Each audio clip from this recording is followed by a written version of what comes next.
Notorious MAD, we've all just watch Gucci my ninjas.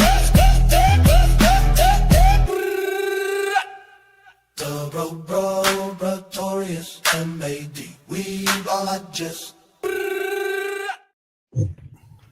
And welcome to MADePAP, episode 16. Should we audible and call this the Jeb Bush episode? I'm me, they're them, we're us.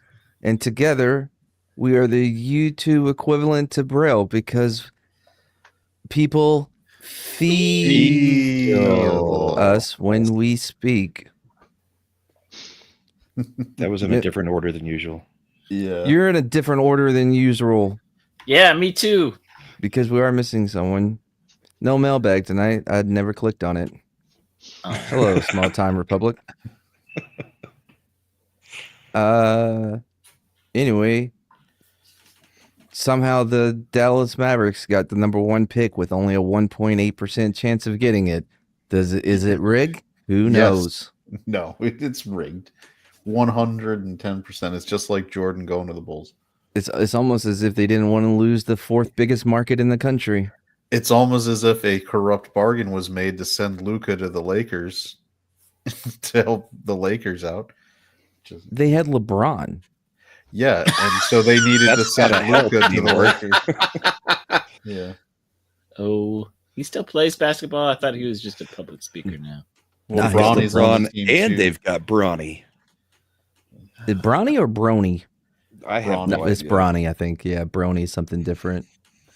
Yeah, Yeah, have they like to conventions. fuck. Bronny may be a brony, but he's You No know what he's pony. not? A basketball player. Or Anyway, That golden pony boy, is that appropriate in this situation? I thought we had to talk before we started. Okay. Well, not sure about Slender. I'm sure some kind of yeah, because it is. the only reason to have a lottery is so you can rig it. Yep. If That's not, the- you would have a regular draft like the NFL.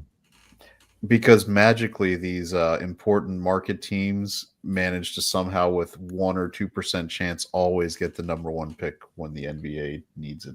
That only happened 4 years in a row. Or Chicago in the NHL. Mm. Yeah. Well, now that our sports segment is over, let's get on to the story, Chad. All right.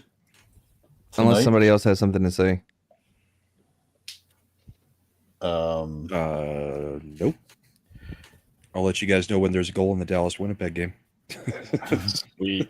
that I am Wait. I'm super I What's thought that? you. Oh no, sorry, that's the Avalanche. Never mind, Wah, wah. my fault. Oh, also No. in a way, won. Like the 8th round, it was amazing. Nice. Oh, Shoeless Joe Jackson and Pete Rose have been allowed back into baseball posthumously, and they'll probably get in the Hall of Fame now. I Never saw too that. late. And the Shoeless Couldn't have Joe done it and last the year, huh? Well, no, Pete was. it's a alive. lifetime know. ban. So True. Uh-huh. so he served it. Yeah, it's like if you get not electrocuted, but like executed in prison. If you survive, you win. Well, you don't win because you're gonna have a lot of medical problems after that, but you get out of prison. Is that why they changed the wording to the electricity shall be run through their body until they are dead? Yeah, Until maybe. Until they're dead. Yeah, thanks a lot, Edison. F Tesla. I'll show how. I'll show you how dangerous his version of electricity is. That's on the list. The Somebody get AC/DC me an war. elephant. Make sure he gets copious amounts of cocaine too, because that's what we did in the late 1800s. We just gave everything cocaine. Let's not forget the opium. Yep, we treated every animal like they were Zelensky. Or Macron. That's true. All right, so did we have more? No, that was it. All right. Get it.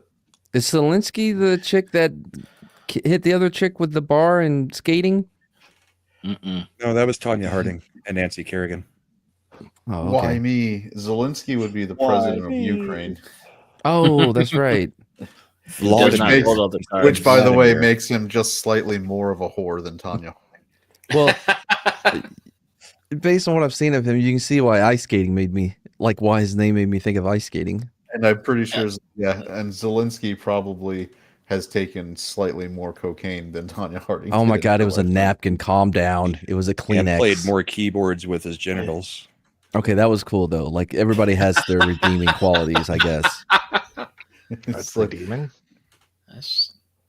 I was just gonna say the obvious thing that ice skaters will never be good at dodgeball because they couldn't dodge a wrench. Well, just one. Oh yeah, And it was it was a Yeah. pipe, actually. That why do I Tanya- engage?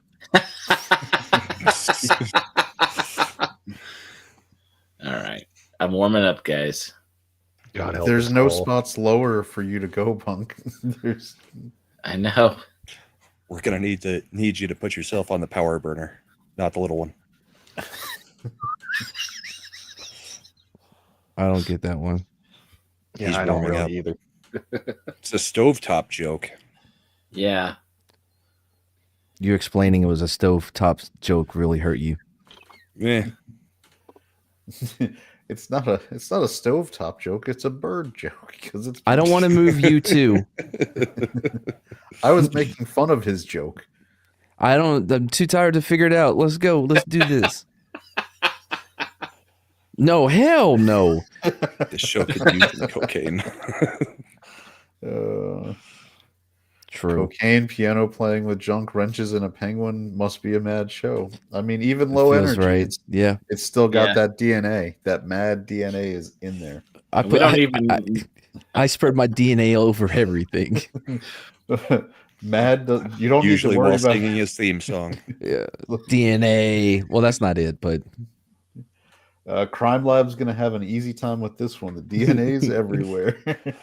You turn on that blue light, it's like. You know it's what pisses me off? I'm going on a side tangent here, right? So, Jenna. hey, Janet. So your apartment's like, hey, we're gonna do this big inspection. Best get your shit straight, and then you take the last of your pills, and you're like, all right, I want to make sure that we're good. So I clean everything. Then they come in for 3 minutes, and they're like, well, that's it, and then walk out. Like, bitches, y'all better start. You know what I mean? Lifting things up and looking underneath couches, I want you to try to find a reason to kick me out. right? Wait, this was just for your like re-upping the lease. No, Oh, just okay. it was their annual This was thing. just for fun.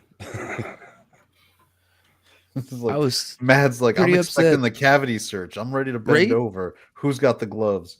and they did nothing. They didn't even bring gloves. Now I Man, gotta you know- respread my DNA everywhere. I'm gonna be honest. They're like, why is there white granules all over the apartment? Oh, that's from my gun. I kill bugs. But speaking of those bugs, I brought them up, and she acted as if like, oh, this is the first we hear of it, bitch. That the bush out in front was covered in them. That's the Yeah, but first you they took heard of care it of it. because you did such a good job, Mad. You protected I that think whole so. homestead. I did. You owe me genocided those. You like. You're like Haven't I seen am them Legend. since. Their entire bug civilization views you as like the Baba Yaga. I am the Baba Yuga. Baba You're- Yaga. You're the John Wick to them. You're the thing of nightmares with that gun. fuck yeah, man. I Take was- all of it. Toothpick. Mad, It was more and like that's what we Ender's call Game him and- because that's what his name is. Is a man Yeah. of will, of purpose. He kills all. I of bet us they if he tell sees us. tales. They like when they want the Well, little if they bug survived. babies to go to sleep. They're like, "This is if you don't go to bed, Mad's gonna come with the salt gun Did I show? I showed and the murder video all of us." where I shot one and it got stuck in a car's grill that was parked in front of it. Sometimes he leaves our bodies for us to see, so that we can get a message. Did you ever, take the toothpicks and like stick them out front? Stick their No, heads- because I would if it gets on you, you know what I mean? Because they're very poisonous. Oh well, no, that makes sense. Anyway, all right, that's over with. Now All we the can more go on. reason. Then you have poison-coated toothpicks that you can use for other things. Yeah. This is a good transition because much like Mad, we're going to be talking about another assassin tonight. True. But this one, as every MADePAP story goes, the assassination that he committed at the end of his life was merely just one crazy event. He's a capper. It's like, I just want to put a cherry on top of my kooky, crazy, cuckoo bananas life. So I'm going to shoot a president. Whoa, spoilers. I mean, nobody knows which one it is. Don't look at our background. well, that president really hated Mondays after he met Charles Julius Guiteau. But what about lasagna? Well, let's get started. All right, Mad the Impaler.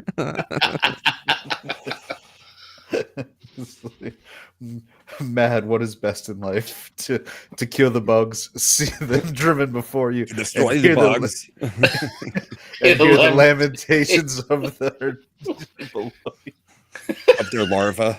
of their larva. The lamentations of the lava. Mad became the executioner of bugs after his time on the Tree of Woe. They made a show about it. The bastard executioner. Yeah, I mean, now that made me think of Conan, which made me think of Dune Awakenings, which I had a lot of fun playing. So. Somebody didn't. I'm not going to say who, but there was somebody that played it who was frustrated the whole 3 hours they played.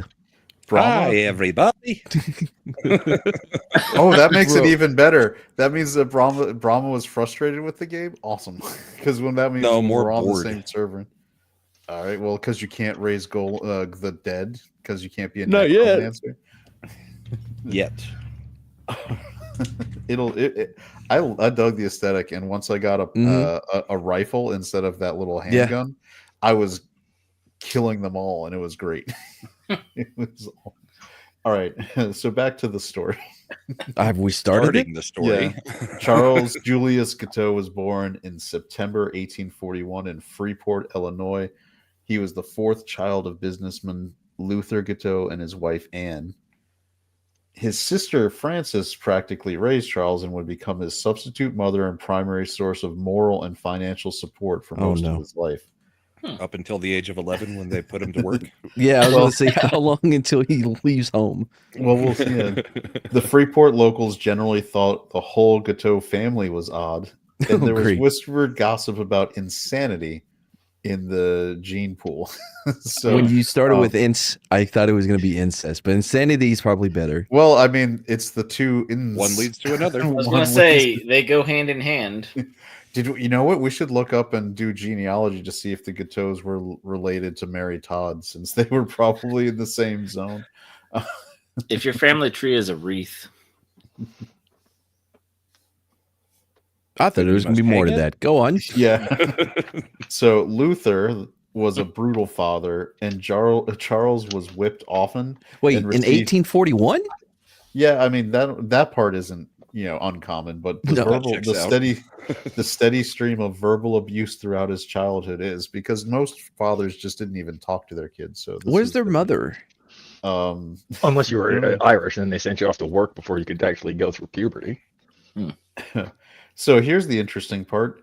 Luther was polyamorous because he followed the religion of John H. Noyes, who preached communal living and multiple sex partners, which was fairly uncommon in the Victorian era. If you want to know what happens when you raise children in that environment, they shoot presidents. Just a spoiler ahead. Charles inherited $1,000 from his grandfather as a young man. Nice. And decided to leave and go to Ann Arbor, Michigan to attend the University of Michigan. Nice. But it turned out he hadn't passed any of the entrance exams. And so I feel like that may put up a couple barriers on his entry to so because he Michigan. had the funds, they let him take the entrance exams, Nice. which he promptly failed. Okay. So he moved back. He moved back home and began following the Noyes religion as well. Traveling in 1860 How to about live the in noise? in an Oneida community, which had a commune in New York that was the center of the noise cult. Now this is different than the Latter-day Saint. Yeah, so whereas they decided that sex was absolutely the worst and you couldn't even eat food that had any kind of salt or pepper to it, Yeah. Noise decided my version of the Great Awakening is going to be bang everybody. So did he go to the burnover district we learned about last week? I don't know. Because the next part is that even though he was there at the cult where it was all about getting sex from everybody, he was considered pretty much an asshole and rubbed most members the wrong way. Oh, so he went against the green and not with. Yeah, because of this, even though the cult preached sexual freedom, he repelled more women than he attracted. So he was 13. He was there a total of 5 years, and he managed to get no action the entire time. The level of assholery you have to spend 5 years at a sex cult and get no action is baffling. Can we also point out this is the 1800s in Oneida, New York? These girls weren't like all Cindy Crawford. I'm pretty sure he had probably some low-hanging fruit options, or if he had just been even the barest of not an asshole. If he would have just shut his fucking mouth, yep. Maybe somebody would have put something in theirs. Go on. Yeah. So he gained a nickname within the cult community. They called him Charles Get Out. It was said of Charles that he was not good at the labor he had to do at the cult. Wait, hold on. Before we move on to all of his other failings in the sex cult, the nickname Charles Gets Out reminds me of the Bill Cosby joke of what did his dad call him and his brother? It was like, God damn it. And then I forgot the other nickname. It was because the dad yelled it at them all the time. So they just assumed it was their names. I vaguely it's an old one. But yeah, you can keep going though. It's my nickname is Charles Get Out. I just want to say that I knew somebody a guy named Charles, and he kind of had the same reputation. It was Dad. My name is Jesus Christ, because that's what he always gets. That's right. Which I'm sure Charles Guiteau might have said a couple times to try to get some action. I'm trying to think of a Charles that I met that wasn't weird or. You mean a Chuck, a Charlie, a Charles? I can't think of any normal Charlie I've ever met. I'm pretty sure that any Charlie you met in the military was probably trans or on their way to being trans. Oh, I would wait for that. I mean, is Charlie Day, in It's Always Sunny, just a depiction of what Charles is and Chuck are. But Charles is in charge. Oh, I forgot about him. But that was really Scott Baio just playing a guy named Charles. Oh, true. Not a real Charles. True. Small Time Republic. My uncle Charles is a nice guy. Okay. Strong disagree. I mean, yeah, we're gonna never met him. More proof on that. Just make sure someone wipes his hard drive before you check it out. I'm pretty sure that any guy named Charles probably has some bad things on there. Right. So Charles can't get laid. His nickname is Get Out. How was his labor skills? They were terrible. He would get confused and make mistakes. He was also quick to anger, and if he did get angry, he would wildly gesticulate. Other times, he would just sit in a corner and not talk to anyone for long periods of time. The kind of stuff that makes people really think you're approachable. And so he would get broody or start ear humping. So now this cult Sounds had like mad at a meetup.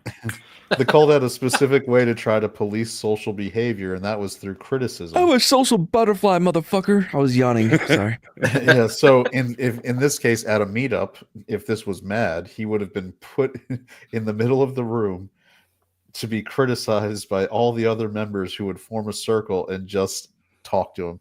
In this case, with all the criticisms they could let loose, and so That had Charles to help him. often, this often happened to Charles. I'm sure it really helped his self-esteem. Mhm. They would tell him he was arrogant, had a huge ego, because even after all of this, Charles thought he was hot shit. He considered himself better than most of the rest, and he had an incredibly inflated sense of self-importance. He's Andrew Tate. Yeah. Well, I mean, there is something about the like, oh, I'm polyamorous. I know the things, and talk the talk. It's like he almost wanted to hang out with the guys who are writing the pickup, manual. He just couldn't figure it out. You can't say you're polyamorous if your nickname is Charles Get Out. If you haven't been amorous at all, yeah. Like Charles, what's your view? How amorous have you been of late? Mono-amorous? Monogamous. I remember kids in high amorous school, because I'm asexual for not getting it. I remember kids in high school 30 years ago. I'm bi. Okay, well, I haven't done anything with anybody, or I'm gay, but it's like, okay, maybe, or are you just saying it? I don't know. Right? Yeah, it's like my grandmother. She was the sweetest lady ever. Was she racist? I don't know. She was never around black people. If she and some had of the been, things she said about them probably no, made me think but that's the thing though. She never was in a in a situation to where her racism would come out. You know what I mean? Right. So just because it didn't show doesn't mean it didn't exist. Right. But it never presented itself. Yeah. To be just because I've never shown athletic ability doesn't mean I don't have it. Oh, right. Sheltered racist. And that's what labels are for. So we can just claim things that we have no actually attributes. Quick aside on non-athletic ability, because Jason Tatum apparently does have a ruptured Achilles. Knicks are going to the Eastern Conference Finals, so that'll be funny. That means he's out till playoffs next year. Good for him. That's the worst injury, and they just sold that team for $6 billion. So no takebacks on this. No takebacks. I'm pretty sure that was in the contract, sir. No takebacks. Well, you'd think that until the guy who sold the Timberwolves took it back from A-Rod and the other person because they started winning. So he was like, "Nope, I'm not going to sell the team now." Wait, this is possible? Hold on. This is a lawsuit going on. They had already paid him $2 billion. Holy crap. And they had like one final payment to make. And all of a sudden, the wire didn't work when A-Rod and the other guy were wiring the money. And so the guy said, oh, the payment came in late by like a minute or two. It was not exactly on time. So I'm voiding the entire sale. I'm keeping the Timberwolves. That's a Charles Get Out move. It is. Like the fax it's like the fax machine on trade deadline day in the NFL. You just unplug it. So after a while, Charles decided that this location and commune and noise was tyrannical and oppressive, so he left the cult and moved to New Jersey in 1865. But he didn't leave the cult entirely because he set up a newspaper that would spread the teachings of noise. Why? If it was tyrannical and bad, maybe he thought if he set up his own, he wanted to be a writer, he could get chicks that way. Or he was trying to win, like get back into their good graces by promoting their get some new harem members. Yep.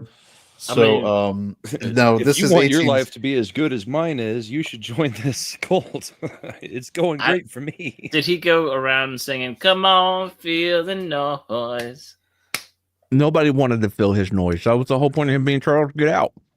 Yeah. I appreciate you saving the joke, Mad. So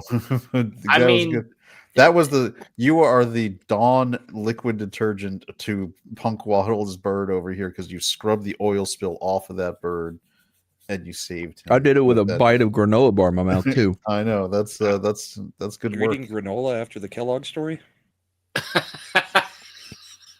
Oh no, babe, I got bad news.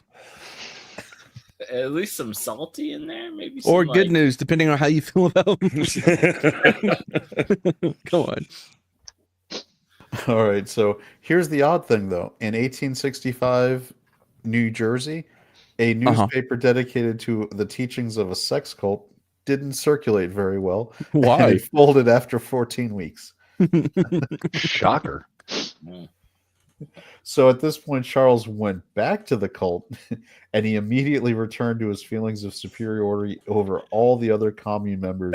Based on what? You know, my newspaper was so successful. You know, this guy is the Joe Biden of cults. He's like, look how great I've been doing. Join my cult. Come on, man. I'm great. It's great. Yeah. He didn't even fall upwards, though. So the tension with the other members of the commune quickly escalated, and he left the cult for good on November 1st, 1866. They actually paid him to leave. They gave him $50 worth of books, $100 worth of clothes, $100 in cash, and a banknote to draw an additional $800. Get out of here! Holy crap! He got another $1,000. How much was $800 in 1861? All right, 1866.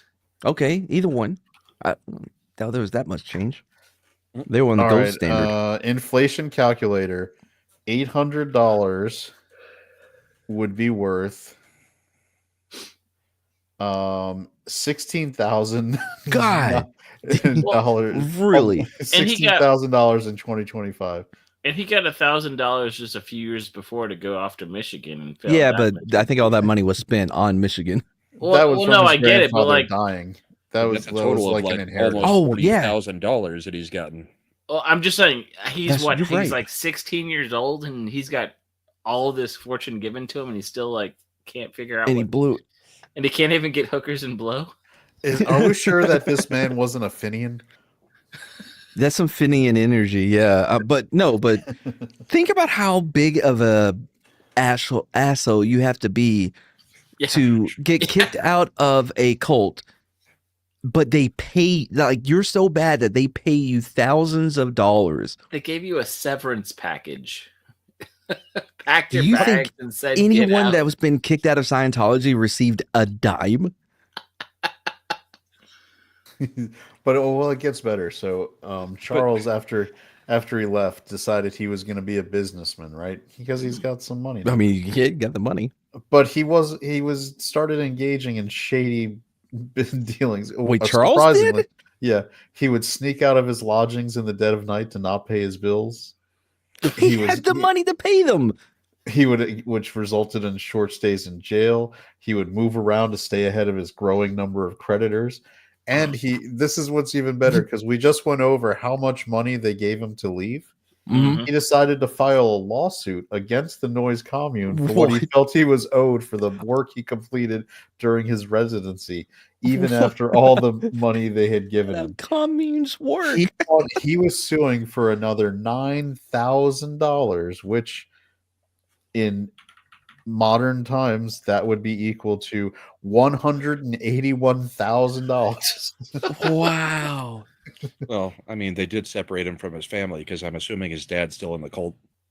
No, his dad never joined the cult. He left his home to go to Michigan. No, he didn't go to the commune. He was a follower of the teachings, but he didn't move to the that's commune. right. So this was like the central, it'd be like the Vatican. It's the central hub of this sect. It is, the commune is their main, polyamorous sex he went cult to Mecca location. and he couldn't even kiss Yes, he went to Mecca, and Mecca said no. Mecca hi, Mecca hi, no. So that was a good Pee-wee reference. Good job. All right. First chick that he gets with is like, how is how's Imp dad's that dick high? taste? Wait, what? Brahma, I had just done that for you. I didn't do anything. Exactly. All right. So, not surprisingly, Noyes refused to make a settlement, but he actually had legal documentation, because he stated Charles signed a contract when he arrived that said he would get a room and board in return for the labor, and that was it. So Charles then considered blackmailing Noyes by going public with the stories of rampant sex in the cult. It's a sex cult. Didn't he try to do the paper for 14 weeks? And yeah, but that was positive for 14 months. That was positive PR. Now he's like, big news, New Jersey.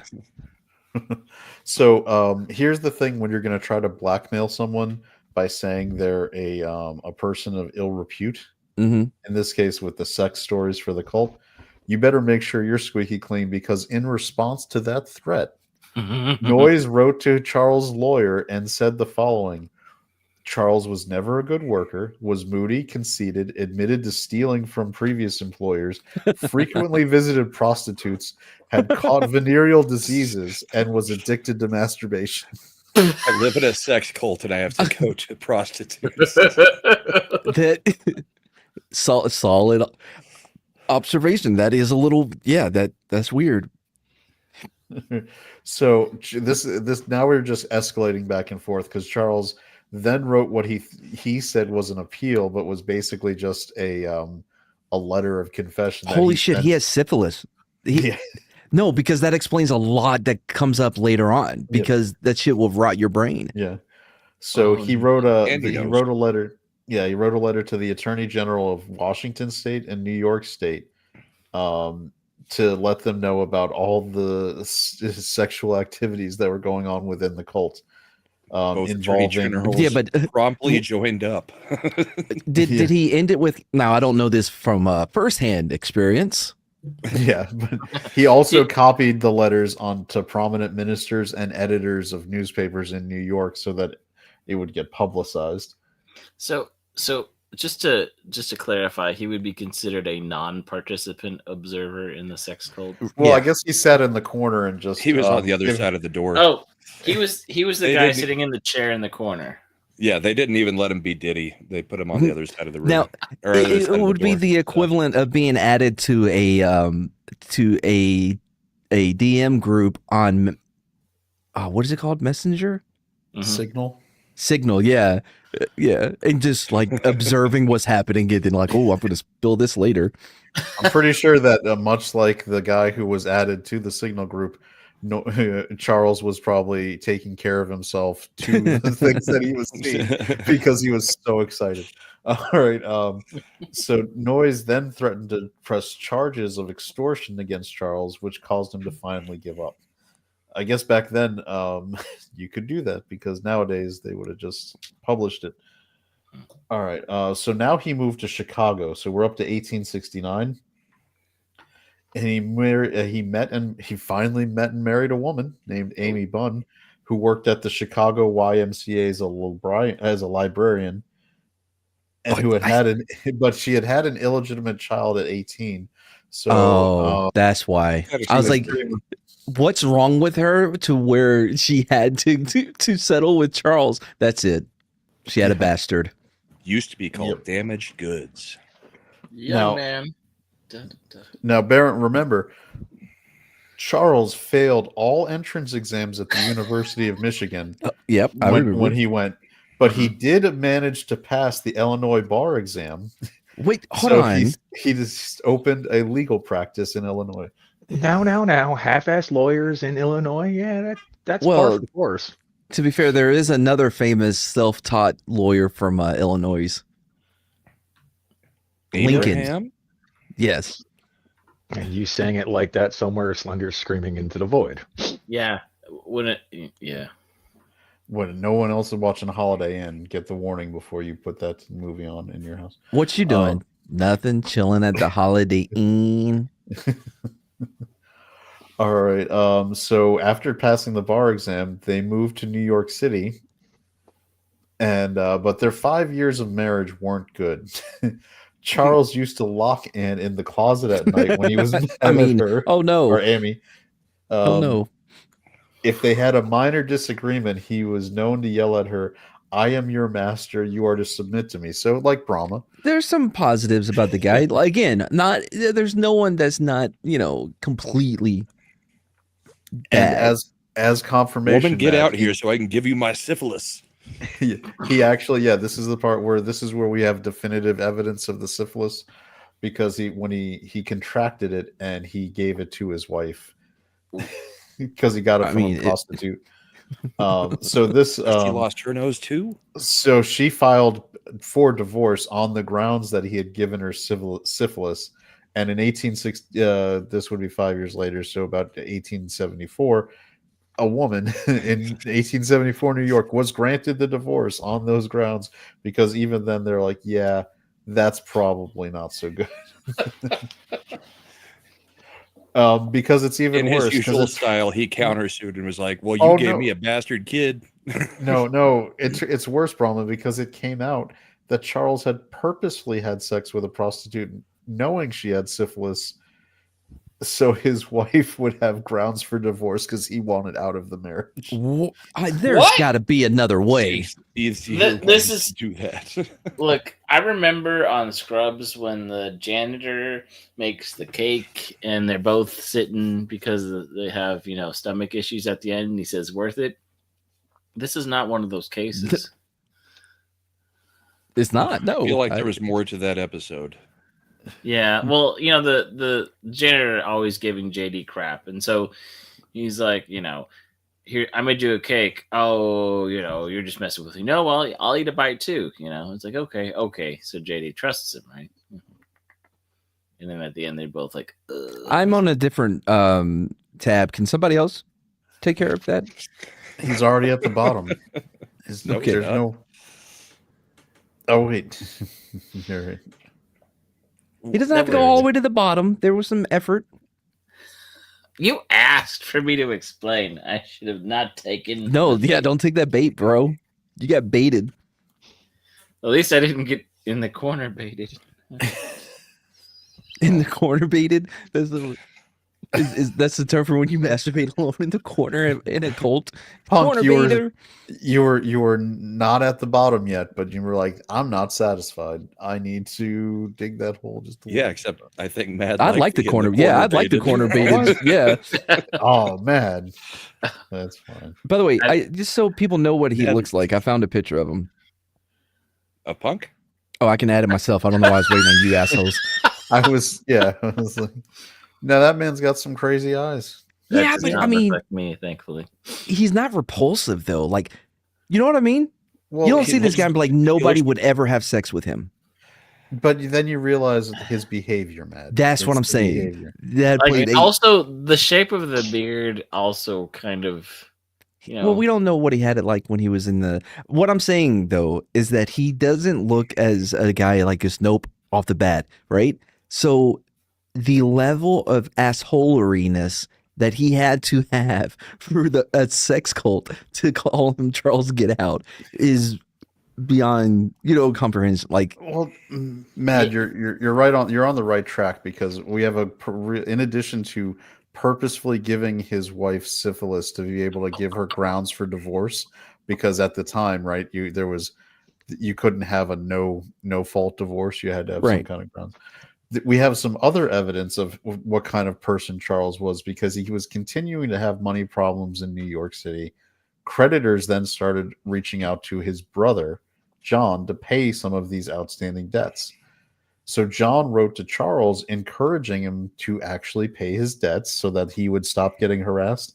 And this is what he replied to his brother, who was being harassed about his debts. Oh, he wrote, and this is I quote: "Find $7 enclosed, stick it up your bunghole, and wipe your nose with it, and that will remind you of the estimation in which you are held by Charles J. Guiteau. Sign and return the enclosed receipt, and I will send you the money, but not before, and that I hope will end our acquaintance." So not a fan. Not a fan of his own brother. It's a good brother. By the way, and realize the reason his brother is reaching out is because creditors are going after his brother to try to get Charles's debts paid.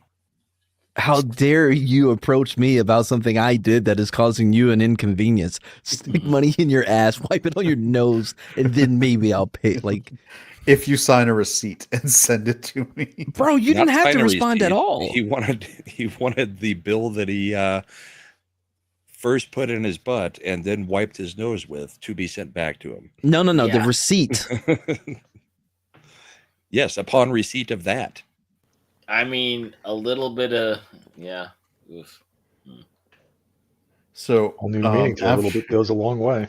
So after another brief stay in jail, because he had tried to sneak out of his residence without paying again in the middle of the night, he moved in with his sister Frances and her family.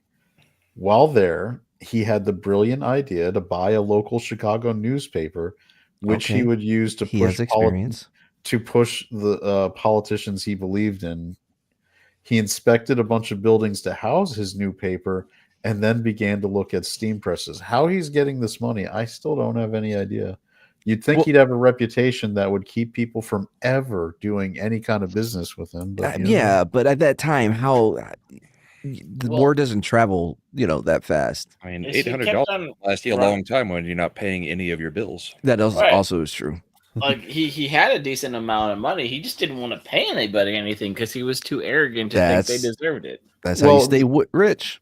I don't know because I don't know about the amount of money he had because he approached after he did his scouting.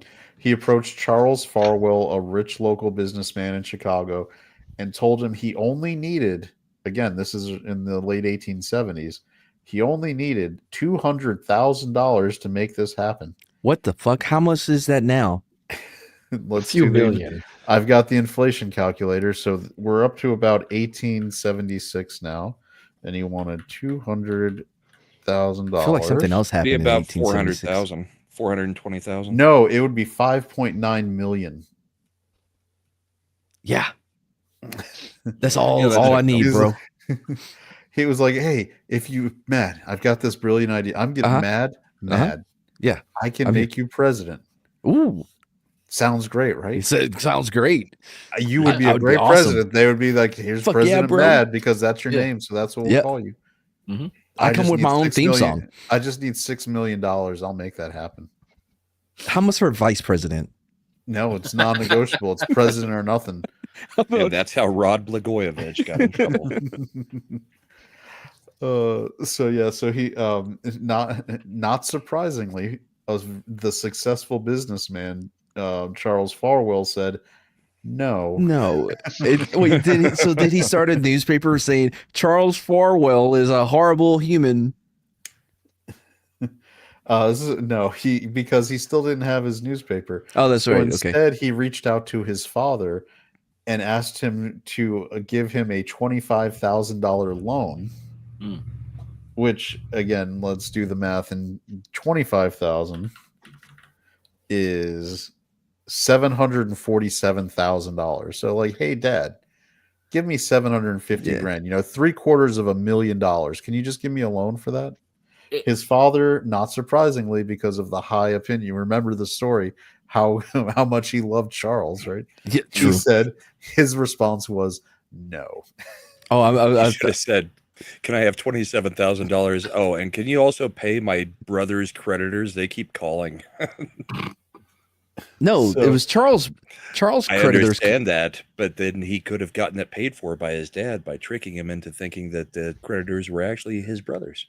So, you got to respect Charles because he had came with the big ask to his dad for $25,000. And when his dad said no, he was like, fine, not 25,000. Oh, can you at least reduce the debt I owe you by $200? He owed his dad money and was like, hey, can I get $25,000 from you? That's again, it's the Trump philosophy. Go with the big ask so your other request looks reasonable. The art of the deal. Yeah, but unfortunately his dad was aware of the art of the deal because he said no. And then his father further reached out to Frances, remember, because that's where Charles is staying with his sister, and told Frances, Charles is a problem. I believe he's possessed by Satan. and Charles, to his father's credit, didn't do anything to dissuade that assumption because a few months later he attacked Frances with an axe he had been using to chop wood for no apparent reason. It was just a spontaneous attack with an axe. By the way, it makes me rethink about the way he looked in that picture. His eyes weren't crazy; they were possessed. Yeah, I mean, he looked like he could have been Ragnar Lothbrok's descendant. Yeah. So at this and point, also this is making Maeve and Conrad seem reasonable. yeah. So at this point, again, not surprisingly, with the developments, a doctor comes to speak with Charles. About what? Because and the doctor, after having spoken with Charles, told Frances that Charles was indeed completely insane, and he recommended that Charles be institutionalized. Upon learning this, he ran from the home and fled. And then he began, and this is what's even crazier, because I'm not sure who his agent was that managed to make this happen, because Charles, to this point, has done nothing of note or worthy. Yeah. But he managed to start stringing together speaking appearances. Speak about what? Well, he was taking advantage of the many religious revival meetings that were crisscrossing the country. He had spent some time as an usher learning the ins and outs. And then he would go to, and after observing, he would then go to local libraries and read theology books to get, some of the terminology thought down. And so he moved from town to town, renting halls but not paying for them, and giving religious revival talks. He left a trail of unpaid boarding houses, printers, and tailors. A newspaper article after one of his speeches stated, "Is there a hell? 50 deceived people believe there ought to be." That's good. Fucking see, that's a quality newspaper. No, well, the quote keeps going. Charles J. Guiteau, if there really is such a name, because they didn't know, they thought he might be lying, has fraud and imbecility plainly stamped on his face. After the impudent scoundrel talked for only 15 minutes, he suddenly thanked the audience for their attention and bid them good night. Before the astounded 50 people had recovered from their amazement, he had taken all the money and fled from the building and escaped. Like, how did they give the money over already? Like, I'm wondering this First business thing you model. do at the Why do I revival tent is pass around the collection plates. Yeah. In my head, he went, "Oh, I'll take this." Yeah, right. Like he cartoon his ass out the window. In my head, it was Fetterman at that debate where he got up and his opening statement was "Hello and good night," and that was it. That man won a Senate seat. Yeah, he did. So then he got based. Almost. And right now from hell, Charles Guiteau is looking out and be like, "I was born in the wrong century." Yeah. All right. So at this point, after that meeting, he left behind over a half dozen bill collectors who were waiting for him. And again, so he's got bill, Not only do you steal all the offerings, you still don't pay for the hotel with your of course with not. your stolen money. Yeah, he probably if you're told steal them from a whole bunch of parishioners. Of course, you're not going to pay the hotel. He probably told them, like, "I'll give you a cut. I'll give you a cut of the gate." On your deathbed, you'll receive total enlightenment. All right, So you got that going for you. So now this is now when Charles' father passed away. Oh, Which caused Charles to have a bit of a midlife crisis. He was approaching 40. His father was now dead, and he hadn't done anything in his life that, in his opinion, amounted to any kind of greatness. And he thought he was a great man, so he clearly felt like there was something missing. Not having at the syphilis funeral and write a check. You show up at the funeral, write a check for $200 and put it on the casket so it gets buried with them. And be like, No. and we're even.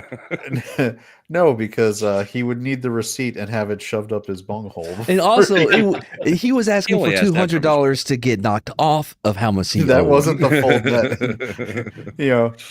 debt. So Brahma, to answer your question, he just wrote "paid in full" and put that in the. All right. So at the Charles, after reflection, decided the reason he hadn't been great is because he had been working in all the wrong occupations.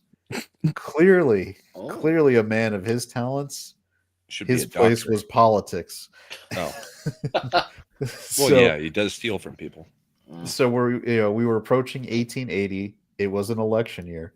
As a lifelong Republican, Charles was sided with the stalwarts in the bitter fight over who the party should nominate. He wrote letters and gave speeches in support of the stalwarts' plans to put Ulysses Grant back in the White House. Nice. Remember, we hadn't amended the Constitution, so there were no term limits. FDR screw us yet. Yeah, so Ulysses Grant was eligible to continue to win election if he had been nominated. But the stalwarts were defeated, and James Garfield was to be the Republican candidate. So, like any good political operative, Charles quickly switched sides and began producing pro-Garfield documents. Smart. Substituting Garfield for Grant without changing any biographical information. It's amazing how some things, even hundreds of years later, just don't change. Doing this, Charles's documents gave Garfield credit for Grant's childhood, his decisive battle victories in the Civil War, and previous accomplishments as president. And he also chopped down the cherry tree. Wait, what? I mean, you cannot tell a lie. I get that, printers were a little bit different and you wouldn't want to have to change up the whole page, just the name, but is that libel yet at that point? Technically, he's making him sound better. Yeah, I mean, it's not negative, but it's not really. How dare you, sir? My numbers in the South would have been much higher if you hadn't given me credit for the Battle of Shiloh. True, yeah, there could be some drawbacks. So, so Charles decided that proximity to power was important and started hanging around the Republican headquarters, trying to convince those in power to allow him to be a proxy and give speeches in support of Garfield. I already got the speech wrote. Can I just say something change out one name? Sure. So it sounds like he didn't. This has kind of been his whole go-to his whole life. Like, hey, there's a sex cult. Things could work out. I want to hang around those people. Get out. So he's like, oh, politicians are powerful. Maybe if I hang around them, something can happen. Like, it sounds like he's like a grade B lackey his whole life. Am I missing something? I don't think his goal isn't to be a lackey. It's to be It's to rise in whatever group he's a part of. No, I understand the perception, and maybe that's where the syphilis comes in.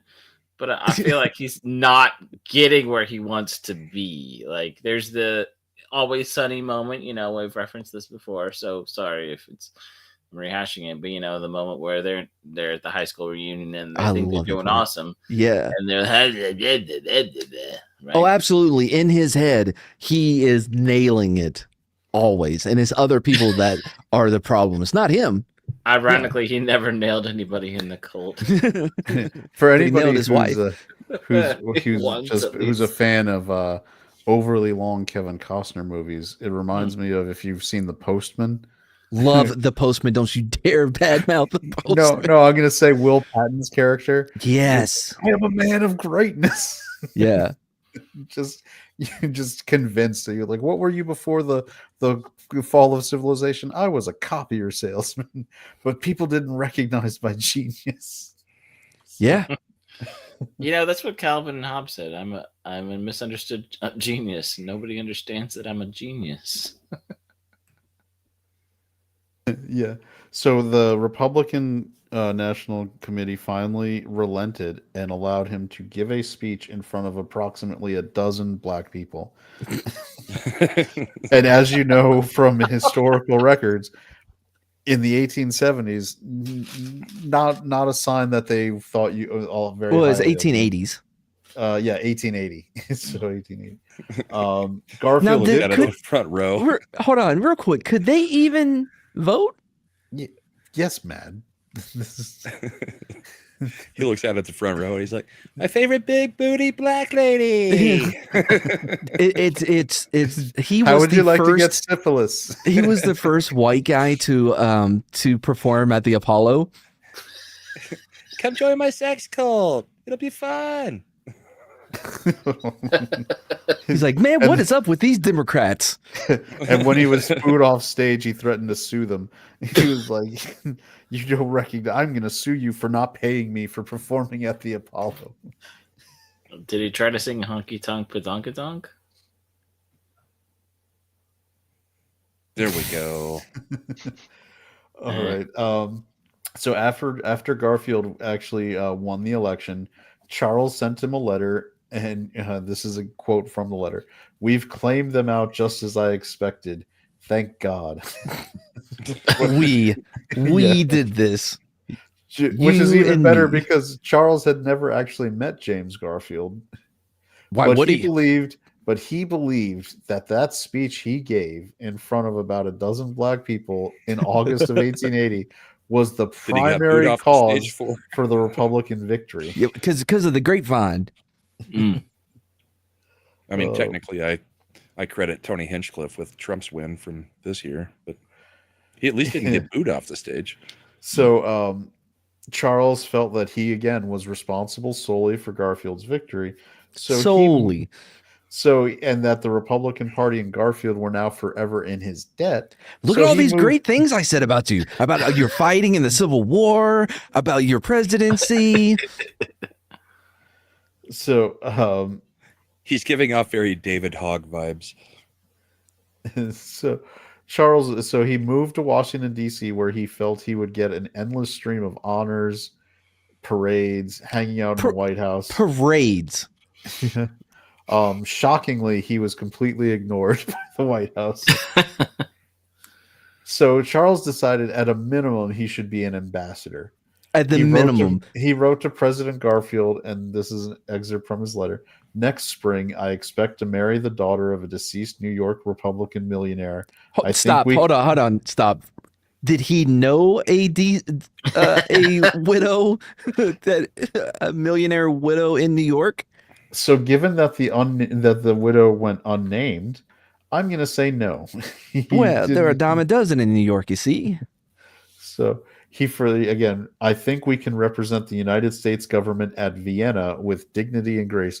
Austria was one of the great cities of Europe. Vienna is one of the great cities of Europe as the capital of Austria, and he thought, you know what, I deserve it. Is it bad that I thought that was in Italy? That Vienna was in Italy? Yeah, I knew they made sausage. Nailed it. So the White House, oddly enough, did not respond to his letter. So he sent another letter saying, "I called to see you this morning, but you were engaged." Now, at this time, they still, because this was after Jackson, so they're not allowed to just walk into the White House anymore.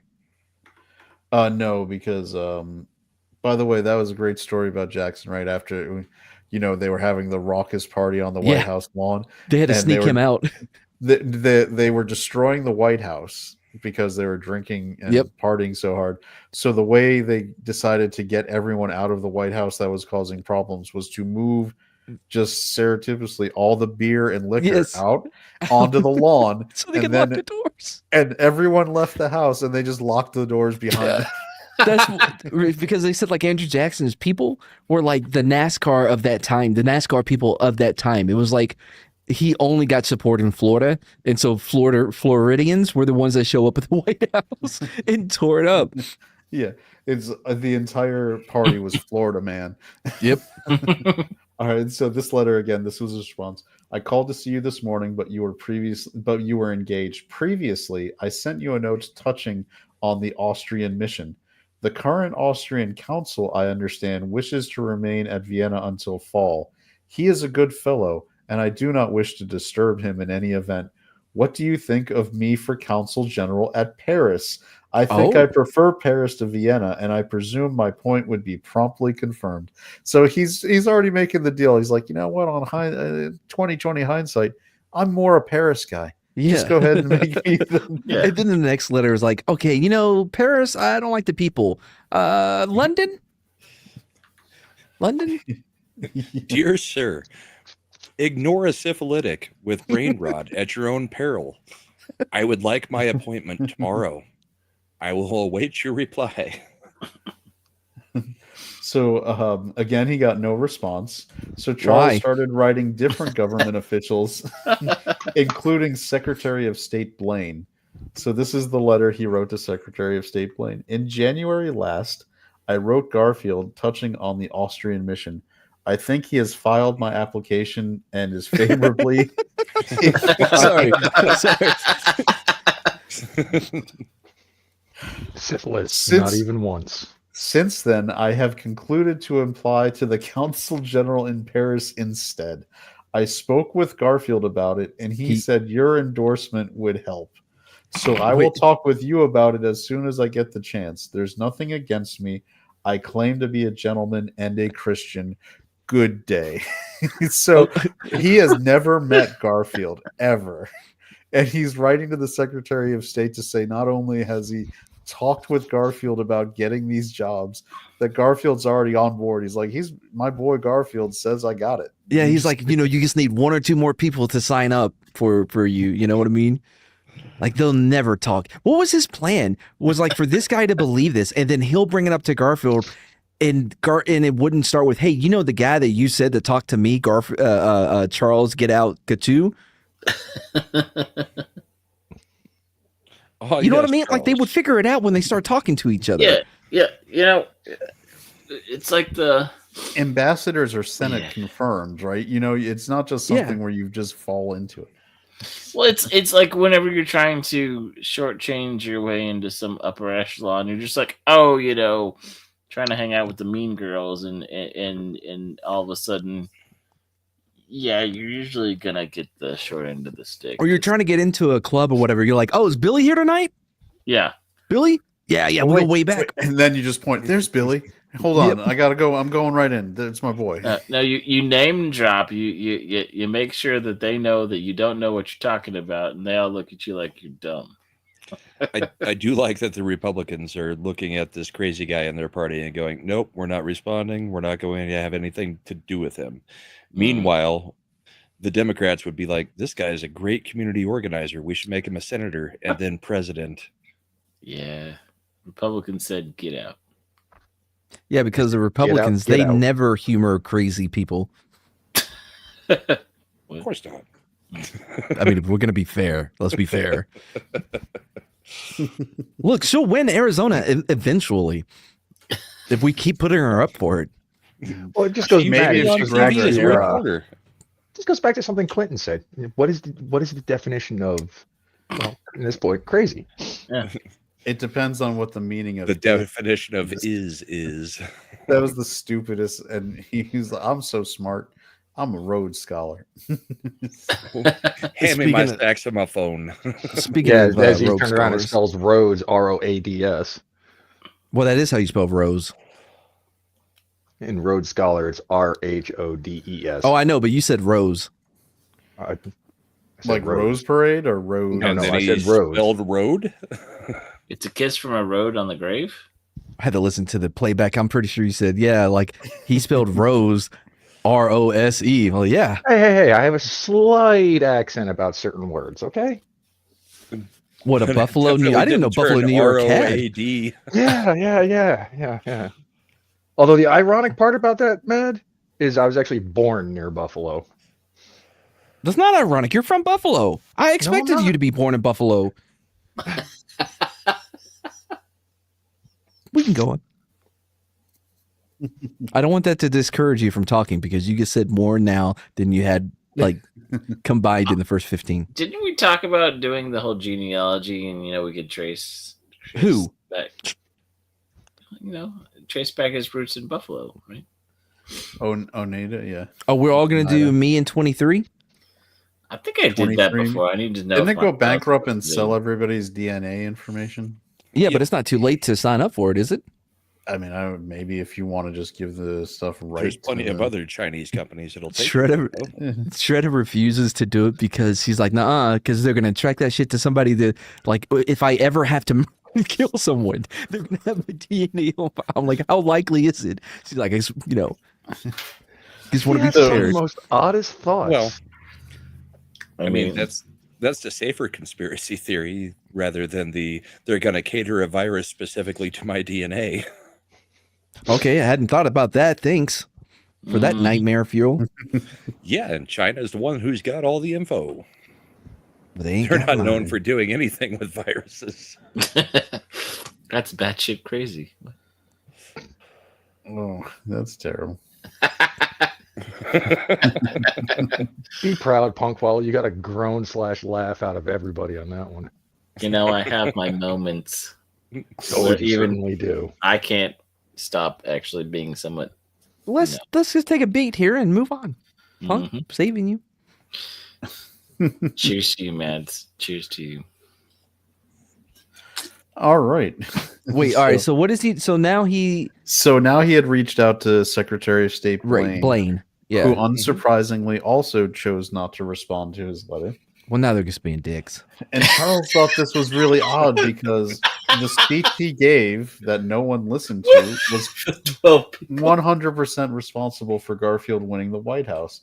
So the right response must be to just increase the amount of letters he's sending. In addition to the letter output increasing, he also found a respected boarding house where General Logan was staying and constantly hounded him. Poor General Logan. I know. Showing up by his side whenever possible. Luckily for General Logan, the woman running the boarding house finally presented Charles with his bill, and he immediately bailed in the middle of the night. Leaving a note promising payment once he got his $6,000 a year position from James Garfield. Oh boy! All right, so let's look at the math. James, here. James, you got to put me in here. I owe so much money, and I said that. Go ahead. So his $6,000 a year works out to $188,000 a year job, which even in today is a high-end government salary. Yeah. When the woman showed General Logan the note, General Logan assured her that Charles was in fact a complete lunatic and was not going to be getting a position within the administration. But he seemed so believable and normal. So Charles was continuing to spiral. He now had no source of income, no books to sell, no family or friends to rely on. His clothes were in poor shape when he arrived in Washington and now were deteriorating and starting to fall apart on his body. He wandered about in snow without boots or an overcoat. By June, his worn sleeves were pulled down over his hands and his shirt had no collar. Secretary of State Blaine had received so many letters and messages from Charles that when Charles approached Blaine and told him he was the guy writing the letters, Blaine immediately screamed, "Never speak to me again on the Paris consulship as long as you fucking live." Well, so get out. So you're saying there's a chance? By the way, did he spend all of his money on paper and ink? Maybe. He must have delivered them by hand too, because postage would have been a fraught expense. But after this encounter, Charles was going to have none of that. He immediately wrote President Garfield to state, "The Secretary of State is a wicked man, and you ought to demand his immediate resignation. Otherwise, you and the Republican Party will come to grief." Is he threatening? I know 12 black people that will listen to whatever I say. Yeah. In response, Charles was then forbidden from entering the White House. Why?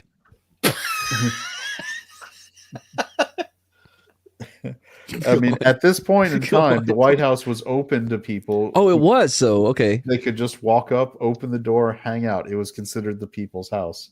So but Charles had worn out his welcome, and multiple secretaries barred him because he was freaking them out. So there was just like no entry in like his name, his picture was at the top of all. I'm like, do not allow entry. They Willy Wonka'd him. "Good day, sir. You get nothing." I said good day. Wow. So he was cool. All right, got it. So, Well, he was just high on chocolate. You got banned from a place that constitutionally was available to you. All right. Hearing the news that the Austrian and Paris consulate jobs had gone to others, Charles was infuriated. He felt betrayed and was stunned they would deny him the rightful positions of honor. I spoke to 12 black people. That his speech. No one thought about the risk I put myself in. He felt that his speech and other works certainly clinched the election, and he was owed. In the middle of May, while lying in his bed, Charles concluded that the president should be removed and that he, Charles Guiteau, should be president instead. That seems like a leap. Like, man, this next election, we're going to remove him and I'm going to primary him and I'm going to be the president. Right? Yeah, that escalated quickly. Yeah. Charles wasn't ready to go yet because this was a large move to make, so he decided he should pray on it for a while. Smart. By June, he concluded that this was in fact what God wanted him to do. How long did he pray? From May to June. Oh, okay. So it was the middle of May, so right around May 15th. To the beginning of June, so roughly 2 weeks, man. Roughly 2 weeks. He borrowed $15. I have no idea who's still giving this man money. Would give him $15? How much is that in today? They probably just paid him to get out. Like, leave me alone. That $15. I'm glad we gotta have that calculator. 65 or so. $470. Brahma's been off every time. I'm not using an inflation calculator. I'm just having fun. So the reason he borrowed that much money was to buy a pistol, because he wanted to buy a nice pistol with a pretty handle, because he determined it would probably be hung in a museum one day. Smart. So thinking ahead, because there's nothing worse than getting a stupid, ugly assassin gun. You want one that looks cool. The cartels figured that out. Yeah. He's like, I want it gold plated, like I just prestiged 100. I mean, sounds like the guns from Face Off, right? Exactly. All right, so now he set out on his mission to kill President Garfield. He aborted several attempts to shoot him because they weren't the right time. For the next 3 weeks, he followed the president around town, even attending church with Garfield, to check to see if it would be possible to shoot Garfield from a window. He sat in his pew. One night, he happened upon Garfield and Blaine walking down the street, but couldn't pull the trigger. Can you imagine this is the state of the world where the Secretary of State and President, and this is, again, after Lincoln had been assassinated in the same city. They're just walking around. Yep. On June 18th, he went to a train station where Garfield was putting his wife on a train trip to New Jersey. Real quick, every time Garfield had that feeling, that sixth sense of like, there's somebody here that's making me you know what I mean? Like, you get the creeps. The hairs on the back of his neck. Yeah. If this was Final Destination, he would have been seeing all the warnings. Someone would have handed him a pamphlet for Our American Cousin and said, "Did you want to go see this play, sir?" That was the name of the play that I knew. I know that you know, but I'm doing it for the audience. What other reference? Like, was it John Denver would have been playing? I don't know. What were the final? Someone would have said, "Do you want to go on a trip to Dallas?" Yeah. Boy, your knoll this stir is grassy. That may have been the saying. It's like, President Garfield, have you met the man who's going to put the luggage on the train for you? His name is Hinckley. Oh, no one gets the Reagan reference. No, it's fine. Sorry, Hinckley reminds me of Don't Drink the Water. By the way, he's getting out on work release. He's just walking around doing stuff. Who is? Hinckley. Oh, really? He leaves to go do odd jobs and goes back to the place every night. He's not in there. He was. What's up, brother? If you were a conspiracy theorist, his incarceration has just been chill and not in any way a problem. And he would maybe start asking questions. So he follows Garfield to the train. Garfield's on the putting his wife onto a train for a trip to New Jersey. She was in poor health because she had been recovering from malaria, because that's what you get back then. Everybody. This was a perfect opportunity, but Charles, being a gentleman, didn't want to upset her by shooting him in front of her. So he. Now, who said that? Was that himself saying that, I'm a gentleman? No, I'm making at this point in the story. Right. I feel like I know him. Oh, so I'm making the reasonable inference that in his inner monologue, because assassins and crazy guys always have inner monologues. Wait, so do I? So do I. Assassins and crazy guys always have inner monologue. No, most of the population does.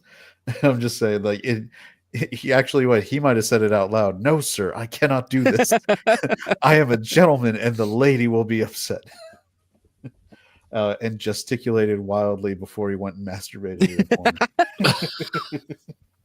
So on the morning of July 2nd, 1881, Charles rose early, ate breakfast, didn't pay for it, went out to assassinate the president.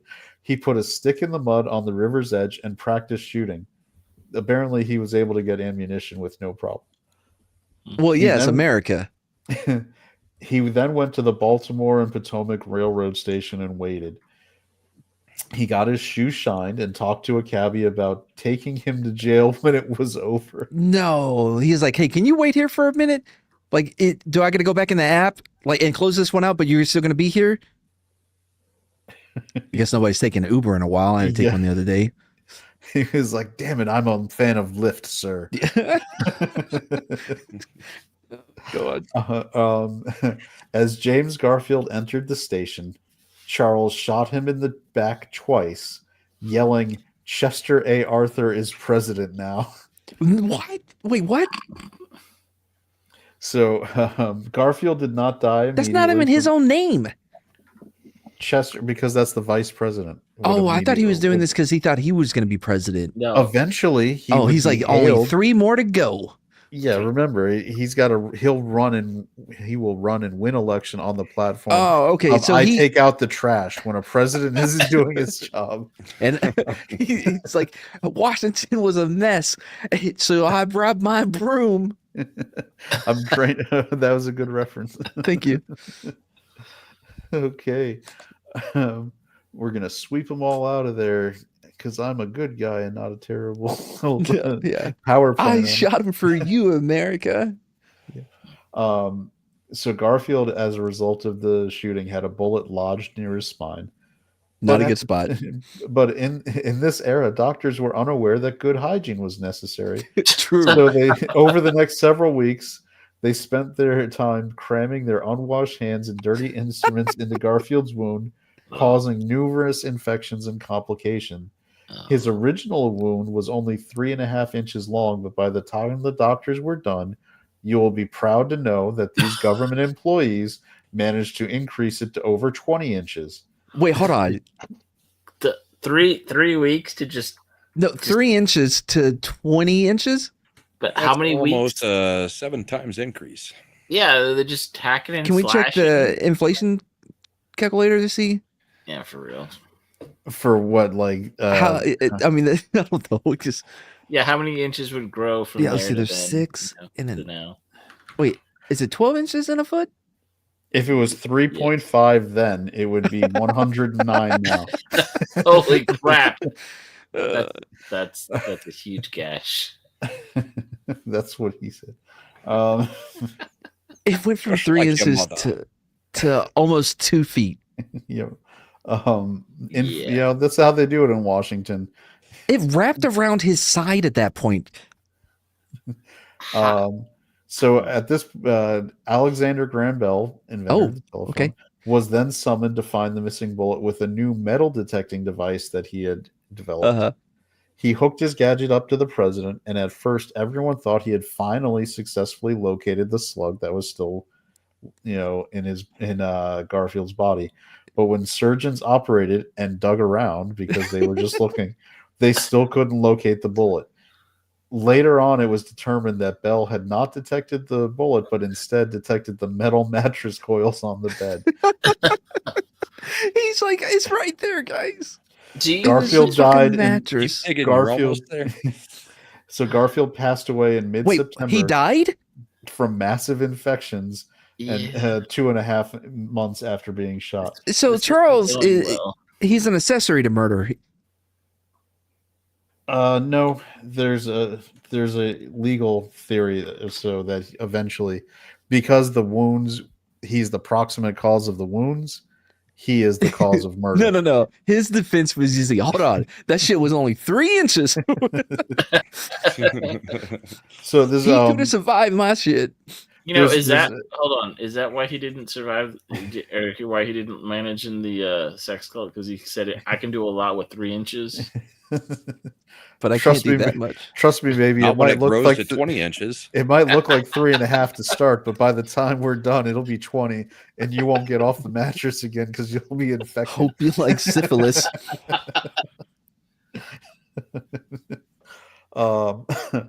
But the legal theory is, I don't know if you've ever seen these stories. There's cases where they shot somebody, the person recovered, but years later there's a complication from the wound and the person passes away.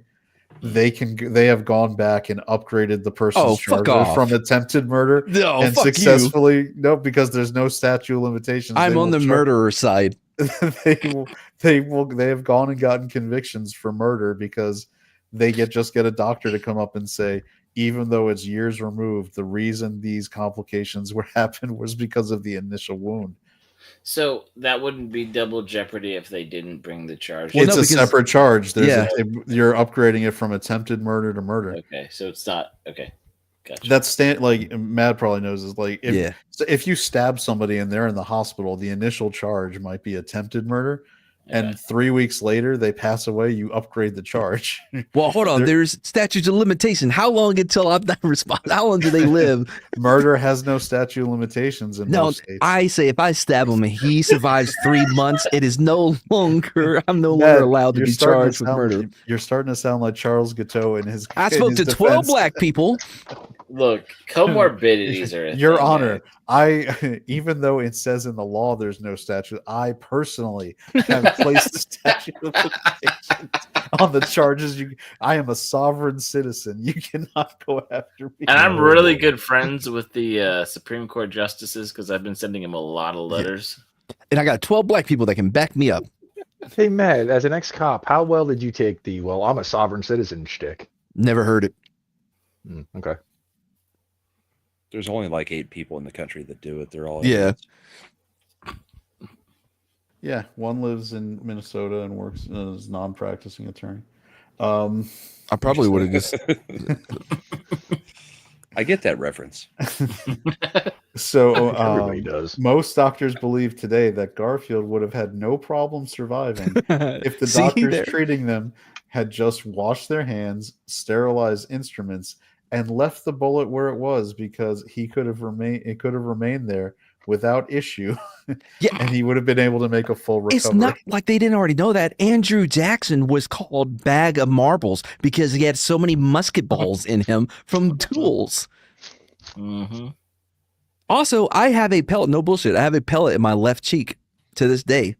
When I was shot by my cousin, like when I was like 10, I think. Were you responsible for his election to class president? And I was on the phone. I was on the phone on one of those party lines speaking to 12 black people, and then out of nowhere. Oh, I don't know what kind of party line you were calling to be talking to 12. Well, it was 1-900. Yeah, definitely by the minute, huh? Yeah. Yep.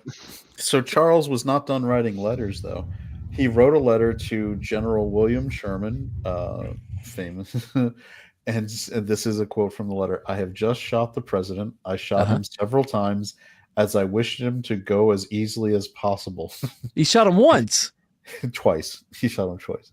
Oh, we only heard about the one in the spine. Well, no, that was where they just kept digging around. Oh, okay. There was another. It wasn't a through and through like the other one. We never heard about the other one. The story said to shot him twice in the back. Anyway, I've shot the president. I shot him several times, as I wished him to go as easily as possible. His death was a political necessity. I am a lawyer. I am a politician. I am going to jail. Please order He's out your two of those troops things. and take possession of the jail at once. Save me. Charles Sherman passed the letter along, stating, "I don't know this guy." I love that he's never gotten a response on any letter, and yet he Not still one. thinks No. He did get one that's response. going to be Remember, his savior. don't forget Secretary Blaine upon meeting him on the That's street true. saying, He did "Don't get a ever response. fucking talk to me again in your life." That wasn't a written response, though. It's true. It's a verbal response that constitutes a response. Well- That means he read the letters, right? You wouldn't be getting that pissed off if you True. weren't getting the letters. How's it going? And I'm going to roll on this one. The verbal response does count as a response. Right, but it is a different form of the medium. You know, if somebody actually took the actual time to write a letter and mail it back to him, would be way more legitimate than someone said "f off." Punk, if you send 100 text messages to me and I don't respond to them, but the next time I see you like physically in person, I'm like, "Fuck off, Punk! Don't ever text me again." That is a response to your. No, it doesn't count. He has to send it in text form. Hold on. No, I did not say that it wasn't a response. No, I agree with you, but I'm just saying somebody actually, instead of like, "Get out of my face, why are you here?" I never responded for a reason. If somebody actually took the time to write the letter out, like, "Leave me alone." No, it would make people go like, "All right, he's responding. Now let me hit him with another 100." Well, no, that's what I'm saying. Like, that would make it more legit. Like, anybody, what all had to say. spam and junk mail is. Yeah. Oh, I he mean, responded. I'm going to. True. He may not have ever read anything. the point but I he was saying, responded, so that's going to bring me to keep going. the only effort they gave him in a response was like, "Oh, it's you, f off." Like, that's as much time as he was worth to them. This got in a weird roundabout way. You know what?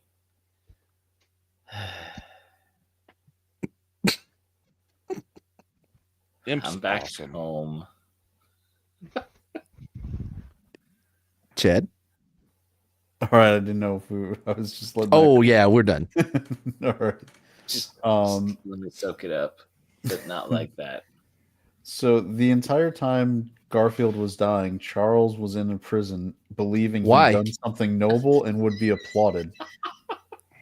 However, the people he'd swindle over the years became celebrities, with the press talking to hotel clerks, boarding housekeepers, YMCA secretaries, and clergymen across the country who all shared their stories of being swindled by Charles. It's wow. Yeah, no, he's my neighbor. Another like the press actually looked into attempted assassinations, and then in this case, an actual assassination at that point.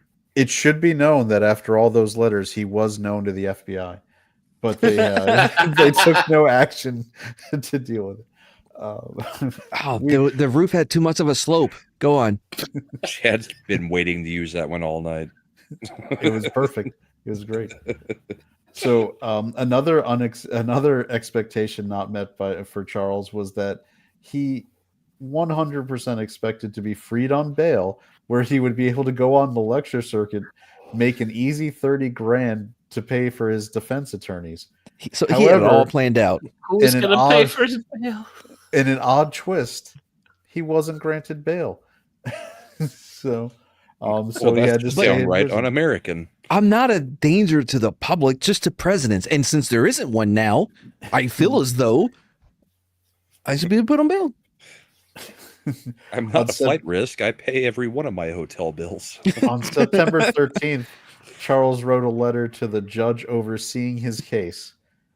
He said, and this is the quote from his letter: "If I should enter a plea of assault with attempt to kill, would the government meet me by giving me 2 years, the lowest time the law allows? I hardly know whether I would do it, but I expect to be acquitted, but tossing that out." Because tossing this possibility as low as it may be. It needs to be noted when he wrote this letter, the president hadn't passed away yet, so it was still just assault. with intent, so attempted murder. At that Yeah, that point. wasn't my issue with it. It's just the play of like, listen, this isn't gonna happen, but if it did, how about 2 years? Actually, I mean, I'm not he's even a saying I would genius. take it, bro. I'm not Yeah. even He's a saying I'd genius in take it. doing this. I would take 2 years if you guys will just offer that as a plea. Well, maybe I'll take Because it. at this point he hasn't died. So then when he dies, they come back and say, yeah, it's murder. He's like, nope, we already pled out 2 years. True. Done. I'm out, guys. Yeah, but Brahma, that assumes he took the deal. He said in the letter, "I'm not even saying I'll take it. Yeah, I'm yeah. just Take the putting it deal. out there." It's the art of the I deal. know he would not take He it. was waiting for more like 4 months, but I mean, the 2 years was severe for what he did. Come on. So, once the President Garfield passed away, Charles was charged with murder, with his trial beginning November 14th, 1881, lasting more than 6 months. How? Because you're dragging it out. But I'm sure he had a lot of character witnesses. In that time, he did send a letter to the new president, Chester A. Arthur, as he said. Watch your back. This might be my favorite letter that he wrote, by the way, because here it goes. My inspiration is a God sent to you, and I presume you appreciate it. It raises you from 8,000 to 50,000 a year. It raises you from a political cipher to President of the United States with all its powers and honors. For the cabinet, I would suggest the following: for state, Mr. Conkling; for treasury, Mr. Morton; for war, General Logan; for Attorney General E.A. Stores of Chicago. Let all honor be paid to General Garfield's remains. He was a good man, but a weak politician. I mean, if I had written that letter, it would have been something like, everybody denied that my speech actually made Garfield president, but nobody can deny that I actually made you the president. True. I'm in control now. Yeah, I thought he was like, listen, I put you where you're at. Why don't you put me somewhere else than prison? Yeah. You guys owe me. I put you on that throne. Now get me out of this prison. Yeah. This was my get out of jail free card. Oh, let's find out if he took him up on that. Okay. So, do you like being president? It'd be bad if somebody took that away from you. I'm just like the unmitigated from others. I'll take it away from you. The unmitigated balls on the guy to start telling him, "Here's who you should put in the cabinet." Yeah. So, I just want to say this: like, obviously, the brain rot is clearly in effect, but I really think that he had some other, I don't know, developmental personality, certain issues from the start, and it just seems to be expounding it at an alarming rate at this point. No, you're right. Yeah, we should start looking at kids like, are they really going to do anything? That's not what I said. I just said hindsight's. It just if you I've seen Minority Report, but also I'm disappointed that he stopped at naming the cabinet. At this point, he should have also included in the letter. And you know what? Screw that guy in Vienna. I want the position. You give it to me, or there's going to be hell to pay. Mm-hmm. Ask Garfield what happens when I don't get sent to Vienna. Oh, yeah. You can't? Yeah, if I don't get my sausage lasagna. All right. So you are as Odie, Arthur. Hold on. Yeah, that's right. Now I want to find out how it went. Oh, okay. Chad, that's when you tell us how it went. We don't know. Well, I mean, that doesn't fit where I'm at with the story. Oh, where are you at in the story then? Because after the letter to Arthur, he also found the time to write an autobiography called The Truth and the Removal, with the first part about his life and the second about the removal of Garfield. I was a sex machine. All the sex cults loved me. I'm glad you brought that up, Mad, because most of American syphilis is traced back to me and that one prostitute I slept with to get out of my marriage. Published in the New York Herald, he also added an additional note. I am looking for a wife. I want an elegant Christian lady of wealth under 30, belonging to a first-class family. I am fond of female society. I judge the ladies are of me, and I would be delighted to find my mate. This Oh, fucking hold on, sounds hold like on, an hold on, OnlyFans girl. No, who's hold on, like- hold on. Preferably already syphilitic. or inclined to be so. Because This Nice time she cap. better not have a bastard. so what's like this dude is like the OnlyFans girls talking like he needs to be 6 foot or higher. He needs to make over $200,000 a year. He needs to just pay attention to me. Syphilitic. Well, that's kind of like going on Facebook and being like, "So I'm looking for a girlfriend." Cool. Yeah, but like he look at the boxes he's checking. She needs to be Christian. She needs to be elegant. She needs to be under 30. She needs to come from a first-class family. She needs like, yeah. What are you bringing to the table? I am Syphilis. bringing. It's like The first line of his personal is, "I like long walks around the yard." Oh, it's like they are getting my name mad. My name will be, and they will be able to be, like I am a man of forethought. I made sure the gun I bought had a pretty handle that it could be displayed properly. So you can say I'm thoughtful. I mean, he was getting a little bit of that celebrity stardom because everybody was getting interviewed about how terrible of a person he was. So ride the infamy thing, right? Yes. Okay, go on. Didn't understand him. So Charles' defense was led by his brother-in-law, Charles Scoville. George Scoville, Charles' brother-in-law. George was the husband of Frances, the sister he attacked randomly. Yeah, with an axe. Yeah. Yeah. Charles insisted on trying to represent himself during the entire trial because he was unhappy that Scoville was trying to use an insanity defense. That is my defense. My sirs, my brother-in-law made the mistake because he ate a Carolina Reaper. As you can see on this unit of measure called the Scoville, it drove him completely insane. It had nothing to do with the syphilis. Screw all of you. Oh, we were both doing it, man. Actually, that doesn't feel right either. Now, the difference of Scoville. Screw you. So yeah. So Charles, No, the reason he disagreed with George Scoville, his brother-in-law, wasn't that he disagreed with using an insanity defense per se, because he did vehemently insist that at the time of the shooting, he was insane. What he was trying to nuance and thread the needle on is that he was only insane at the time of the shooting, but he was not really medically That's pretty insane. smart. He's doing the time to kill. He was He invented temporary insanity as a defense. Yes, Garfield deserved to die, and I hope the motherfucker burn in hell. Let him loose. It was like the Scoville giving the closing summation says, "Now close your eyes and picture the president that got killed. Now pretend he's." All right. He argued loudly in court against his own lawyer's attempt to proclaim him insane.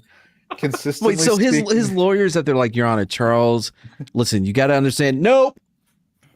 If we can just look at, I don't think he was in the correct. Wrong. Objection. Sustained. You know how to do the objection. Overruled. Hearsay. So he's constantly speaking up in court, interrupting the judge, witnesses, and spectators, and often contradicting those testifying on his behalf.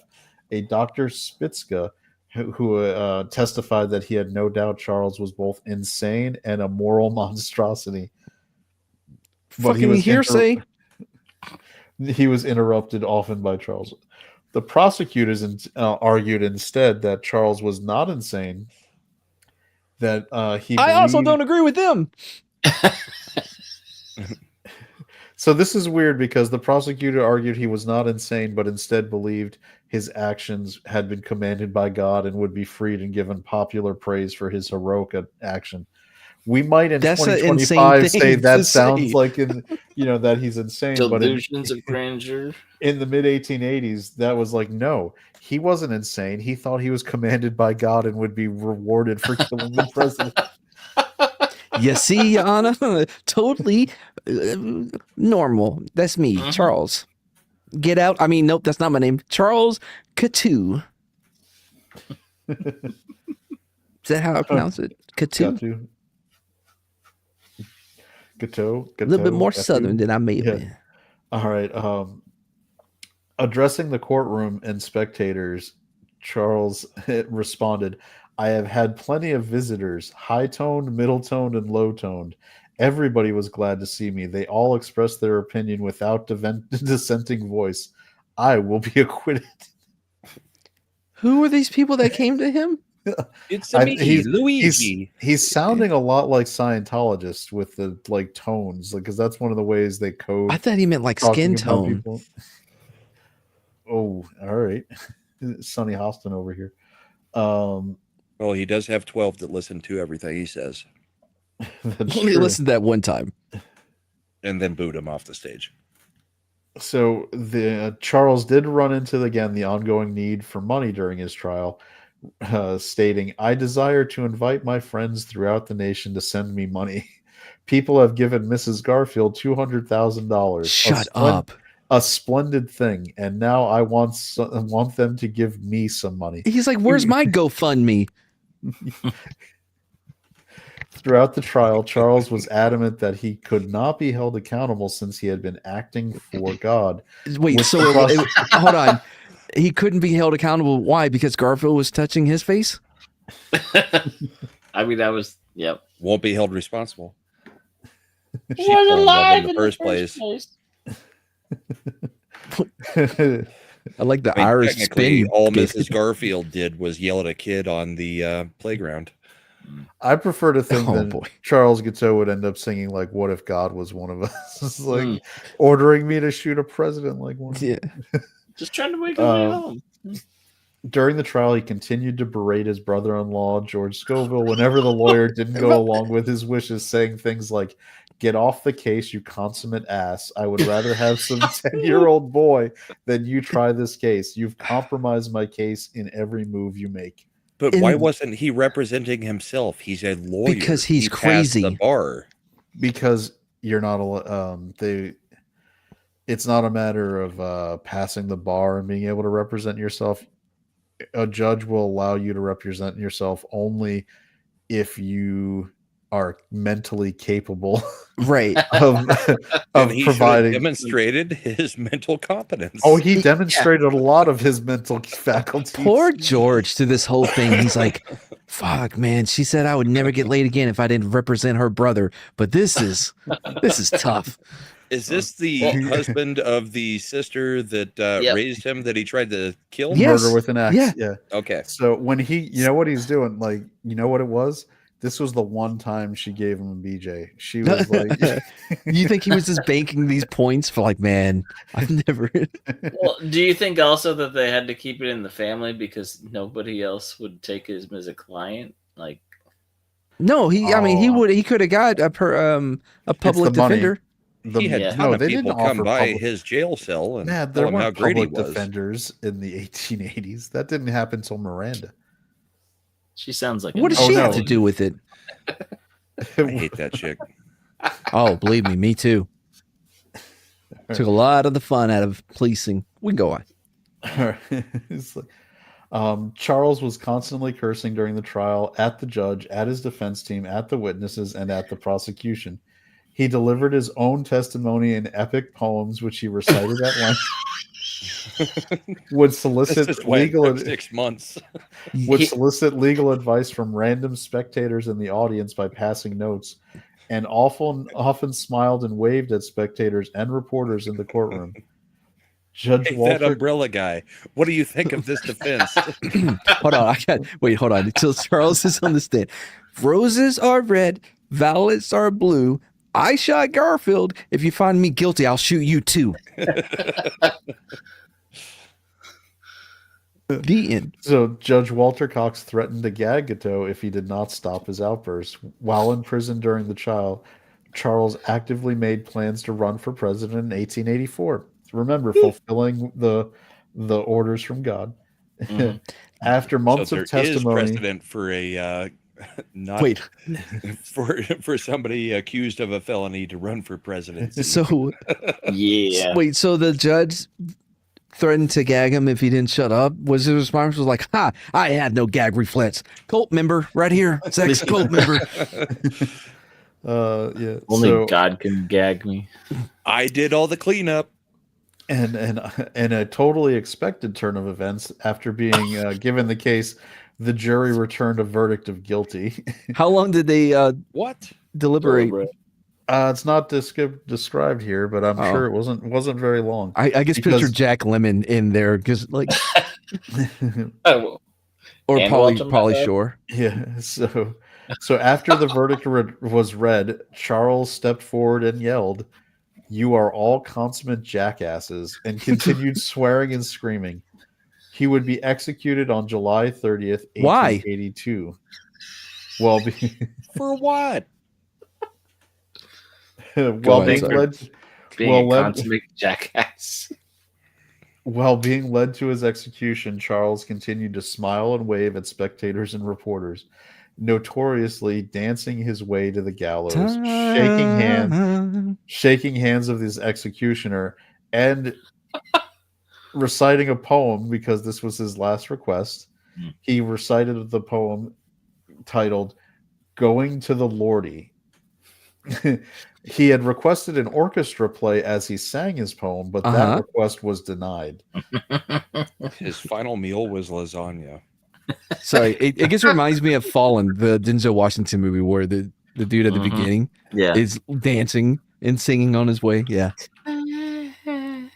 Yeah, I got the reference. I just kind of find it funny that his biggest insult is "you consummate jackasses," and the only time he consummated anything was when he was a jackass Was and when when he he got got divorced. syphilis before he consummated it. Well, no, I mean, I think he had consummated his marriage prior to that. He purposely There's no went out. proof of that, little Chad. You're bringing in evidence outside of the hearsay, outside but of he the case. deconsummated his marriage. They were married for 5 years. He was in the 1870s. And he when lived their in a marriage- sex cult for how long and couldn't get laid? Brahma. It was Well, legal legally, for him wives to have take to. what he wanted. Yeah, so he got it.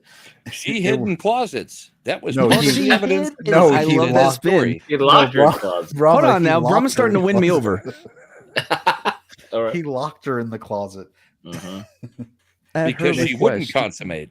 No, he was like, "You are on your damn moon cycle, witch. You're getting locked in here." Oh, it was the period closet. I Yeah, like we my all theory want better. those. The only time he consummated was when he had gone to the prostitute and gotten All right. syphilis.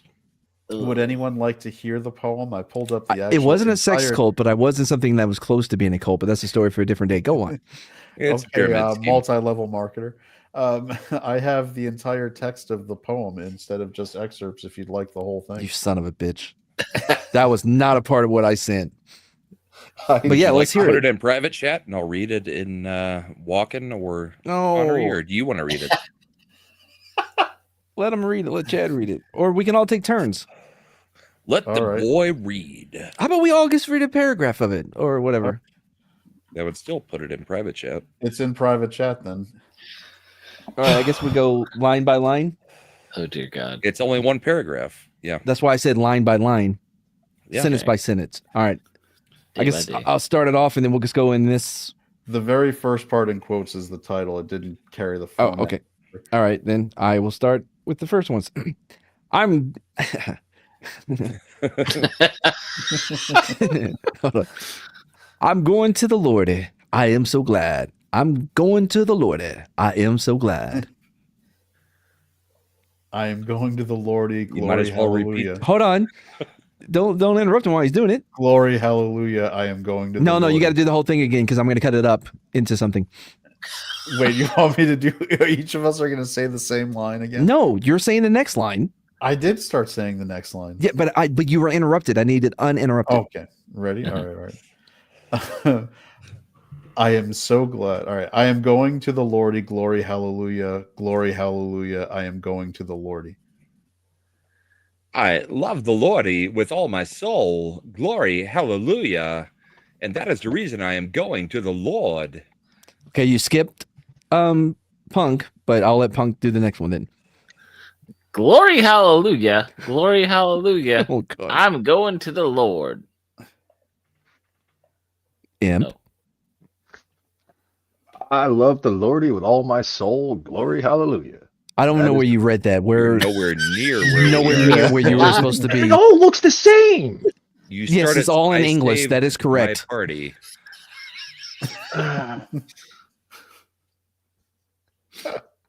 All right, I guess I'll finish it off then. You had one I job. saved my party and my land. Glory, hallelujah. Mad? But they have murdered me for it, and that is the reason I am going to the Lordy. Now we all say, Glory Hall. Glory hail. Hall? Hell. Hall? Oh. Glory Hall. Oh, did it cut it off because of the text? Yeah, there was a... Glory Hall. This went great. Perfect. It'll sound better in post. Oh, no. Yeah, I guess there's a private chat has a character limit. That's new. I guess. Yeah. Is there more? News to me. Oh, yeah. Christian Tree said Nexium was executive training. Yeah. Nexium, that was another. Wait, so how much more is there? But all right, so let me see if it does the rest. Private chat. Yep, private chat. Oh boy. Okay, all right, keep going here. So I kept that. I just copied it from the "But They Have Murdered Me," so you knew where we were at. Mm-hmm.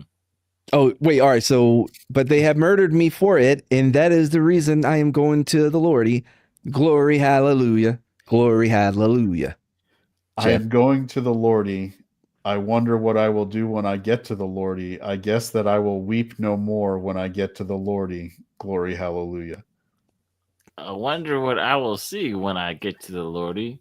Expect to see most splendid things beyond all earthly conception.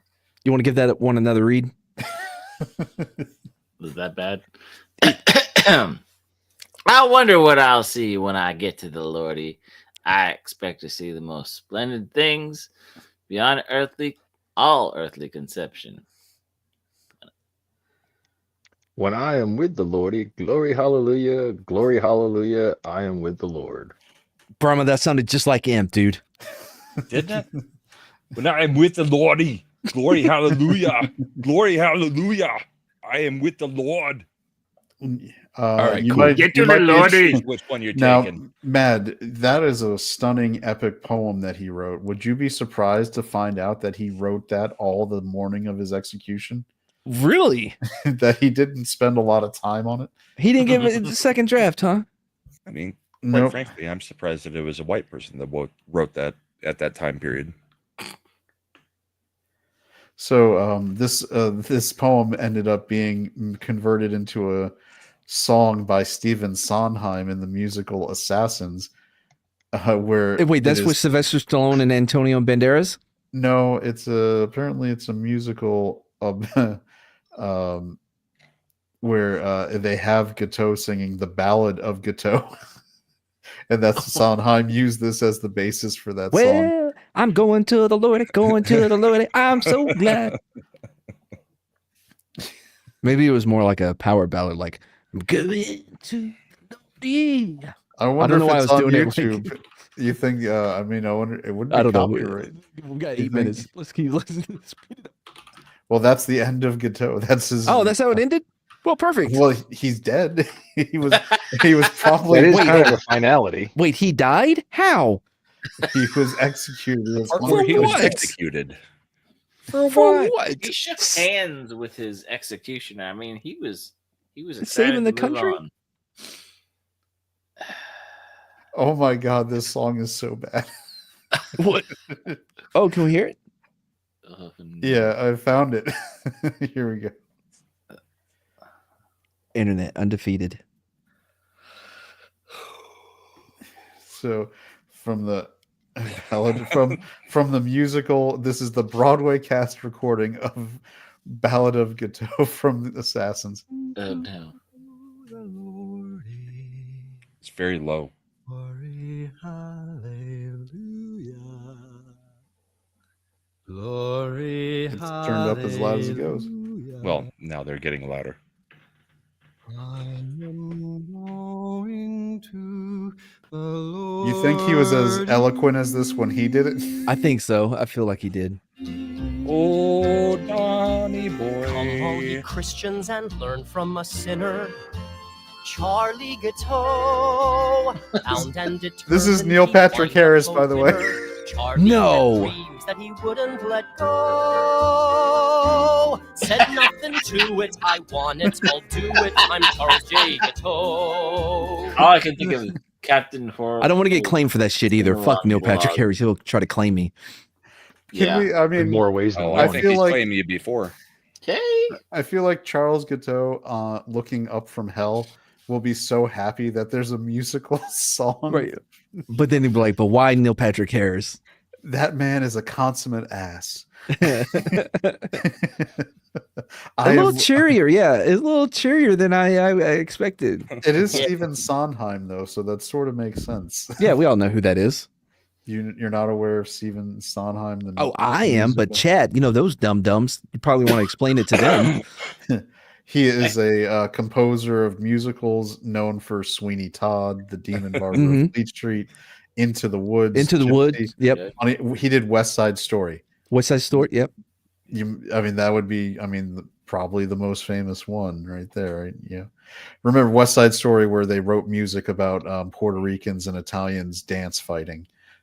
It's almost capoeira, but not quite. I mean, 200 years after he was in a sex cult, he finally got accepted in the gay community. Charles Guiteau from hell is Oh. writing a letter to Neil Patrick Harris.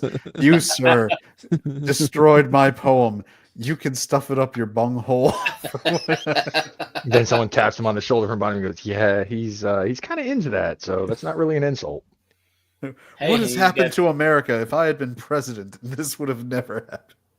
If he sent $7 up too, he'd probably be like, "What? I'm worth more." All right. Any final thoughts going around? So All right. Brahma, That you're up was next, I guess. exasperated. I'll be doing a guest spot on Roman of the Empire on Thursday. And then the usual stuff. But yeah, Okay. it I was fun. asking for final I thoughts. enjoyed this show because he had syphilis and apparently he didn't You get can relate? far enough developed for him to have his nose fall off or rot off. it's Good point. disappointing. Yeah. He did have an early end. If they'd let him live out his days. Oh, that's a good point too. Yeah. Well, his ex-wife probably did end up without a nose. Hmm. Does it work on women the same way it works on men? Is it still like How dare you? Women are just as equally syphilitic as men. shockingly mad in the real world, biology can impact sexes different as a Won't disease hear of it. progresses. Actually, there were a lot of whores who had no noses back then. Wait, chromosome? Why? And some had big noses, like Big Nose Kate. Oh, how endearing. Anybody But know? she didn't who wear a that is? bustle. Yeah, there you go. Kate, how droll. Well, Kate, you're not wearing a wearing a bustle. bustle. I think we'll have to change the. Why did they Diane cast was a the woman who did not have a big nose? Big nose? Yeah. As Big Nose Kate, by the way. Because they That's- didn't call her a big nose in the movie. Well, they didn't call her Big Nose in the movie because she didn't have a big fucking nose. Yeah. I bet the original script, as written, where Kurt Russell was ghost directing that movie, by the way. Yep. Oh, yeah. When they brought the actress on screen, he was like, "Oh fucking shit, we have to rewrite it because somebody cast a regular nosed woman as big nose." By the way, we need the director's cut of that on the server that we are all privy to. Wait, there's a director's cut? Oh, yes. And it has a few more scenes with Doc Holliday and Kate. But they No. haven't. It's not a high quality thing. I don't think it's care. only ever come out on DVD. Oh. So upscale. Oh, So no. Mad won't watch it. The rest of us will. I know Mad won't watch it. I have a 4K version of Dune from 1984 on there, the Spice Diver cut, and he's probably like, "Oh no, it looks like the '80s." Wait, who, me? Yeah, because Shredder would probably think it looks fine. Did I ever tell you, real quick? Sorry, because we'll have to talk about it later. Because I need you to help me get my Plex fixed on my Roku.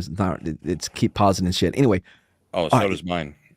See, so real quick, my daughter's. Yeah, I don't think that sounds. Is it like buffering? Yeah. Oh yeah. It like Constantly. every 3 minutes it's pausing and buffering. So that's a problem you're in. Anyway, we don't have to talk about it now because it's supposed to be entertaining. Not welcome back to Plex Talk with Chad Brahman. Anyway, so real quick, the girlfriend and I, we rewatched the Rise of the Planet of the Apes trilogy or whatever before the new one came out, right? Rise, Dawn, and War of the Planet of the Apes. Kingdom, yeah. The newest one was Kingdom of the Planet of the Apes. We didn't watch that. This happened before that was even out. Anyway, so we watched those three. Then I was like, okay, now they went in a different direction with the next one. And then I played, what's his name? Mark Wahlberg's Planet of the Apes. And she's like, what the fuck did they do? I'm like, what? I told you they went in a different direction. They're like, no, I don't like this at all. Remember for that 2 years though, where that chick who was in that and whatever the race car movie was like for like 2 years, she was in like 7 movies. The one with the fish lips. Oh, Battlefield Earth 2, wasn't it? Yeah, it was. So. She was Estella Warren. She was a model. And then she just freaking disappeared off the face of the planet. Yeah, because she went and had kids. Yep. She just is that what that's it a was? good thing. Yeah. All right. Well, that's a 2-hour mark. So we're going to get out of here. Bye, everybody. We'll see you next week when we'll be talking about. Did we have anything planned for next week? Nope. You got to come up with one. We'll be talking about something else. A Machiavelli production. Listen now, Mr. Kansas Law Dog. Law don't go around here. Savvy? Yeah. Yeah, that's real good, Law Dog, because law just don't go around here. They keep on calling me, want me to put it down. Oh, baby, run to me, don't go from smile to frown. Hey, law dog, law don't go around here. And I say, hey, law doggy, law don't go around here. You're no daisy at all. And I say, hey, law doggy, law don't go around here. You're no daisy at all. I want you to know it's over.